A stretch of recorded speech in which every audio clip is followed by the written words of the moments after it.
So you see, the top rock is the introduction of classical b-boying, and it involves two types of movements. One movement is a kind of movement like that, with a very strong friction, a strong stand on the floor, and the other one is a sliding type of movement like this, exactly. So friction plays an important role, and friction is given by the friction coefficient between two surfaces, for example the dance floor and Wilkie's shoes in this case. And in order to alter the friction, we can, Lara demonstrates that now, we can, for example, spit on our shoes, and this alters the coefficient of friction here easily.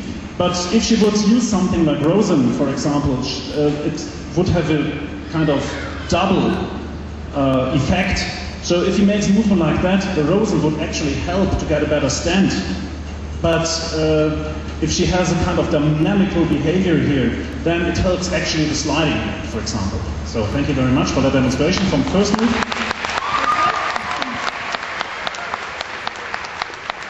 Freezes are the second type of move that we're going to look at in detail, and these are sort of a more sophisticated version of the traditional handstand. So how many people in the audience can do a handstand with two hands? Very talented audience this afternoon. How many people can do a handstand with one hand? Only one of our physical jerks, apparently. And how many can do a handstand with no hands? Perhaps that's not quite a handstand. I was thought it's not a trick question. So our dancers are now going to give us a demonstration of these freeze moves, and Dr. Zarilla is going to explain the balance of forces that's involved in them. Yeah, thank you.